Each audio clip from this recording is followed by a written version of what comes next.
Auto color, auto contrast, and auto levels have similar names and similar parameters, but they work differently underneath the hood. This means which one you use changes depending on what you're trying to achieve and what footage you're trying to use it on. In this movie, we'll compare auto levels with auto color to color correct a shot. And in the next movie, we'll compare auto contrast to auto levels to help improve the lighting in a scene. The first piece of footage we're going to work with is this outdoor scene of a bird bath. You notice that it's water, and the white rock has a bit of a blue cast. This is from reflecting the blue sky. What we want to do is play around with removing this blue cast. Now, whenever we work with color correction effects, it's a really good idea to apply effect, color correction, levels, and to look at the histogram to have a better understanding of exactly what it is we're doing to an image. This is the overall luminance distribution of this image. It's pretty even. This is what the red channel looks like, mostly in the shadows and lower mid-tones, not much in the highlights. The green channel, a little bit more information from the plant material that's around the bird bath. And the blue channel. And you'll notice that the blue is indeed very strong through the upper midtones and highlights. This is what's giving us the blue cast in this image. Let's leave this open and see how the histogram changes as we apply different effects. First, let's try effect, color correction, auto color. Auto color is a very good effect for removing color cast from an image and returning to a more neutral balance. I'll drag it up before levels so I can see the effects on the histogram. And this is before and after. And you can see it's really scaling down the blue channel. As we look at the image, it is indeed removing a lot of the blue cast from the image. If you want to go further towards a more neutral image, I often check the snap neutral midtones options in auto color to again further neutralize the image. Before and after. And that's a much more natural color distribution. Let's look at that red channel in particular.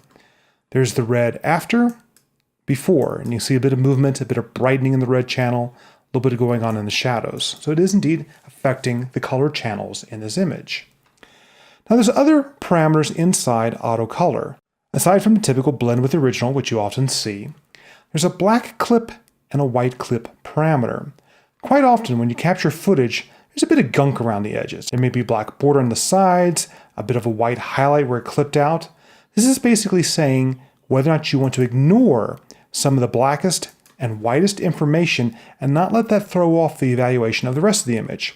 The default of looking at 0.1% of the pixels in the image and throwing them out to get a more accurate color representation is a pretty good place to start. Another thing that's very interesting is temporal smoothing, and its number of seconds. When temporal smoothing is set to 0, it means that auto color or any of these auto effects is looking at the image every frame in isolation and correcting each frame as it sees fit. However, it can also result in some flickering, particularly if you have something temporarily going through the image. For example, if there's a bird or an insect flying past here, it may temporarily darken or brighten the image, throwing off my auto color correction. And it so happens this image does have a subtle problem as well. Let me RAM preview it. Whenever the birds are bathing and causing all these ripples, less of the blue sky is visible in the water.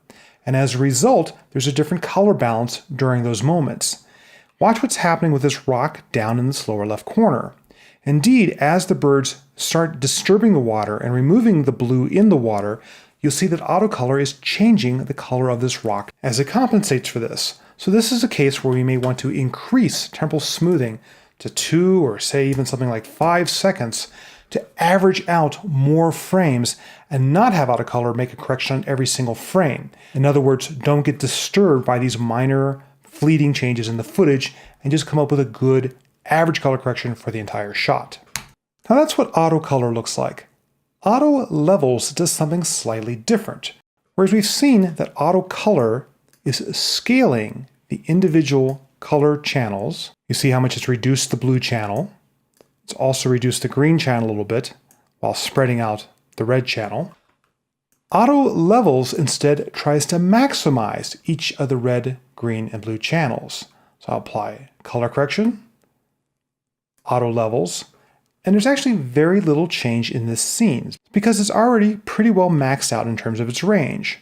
This is before auto levels and after. If anything is added a little bit more contrast, dip down the midtones. And look at the red channel, green channel, and blue channel after auto levels. In this case, what auto levels is doing is detecting a lack of darks in these individual channels, like down here in the blues, and saying let's stretch out our contrast to go ahead and maximize the darks as well as the brights in each individual color channel. A little bit of movement in the greens as well. In the red channel, it already was fairly biased towards low end, but again, it's maximizing the low information. Black clip and white clip exist in this effect as well. In this case, where there's not a lot of gunk around the edges of this frame, I might even put black clip all the way down to say 0, so as not to crush out my blacks quite as much in this image.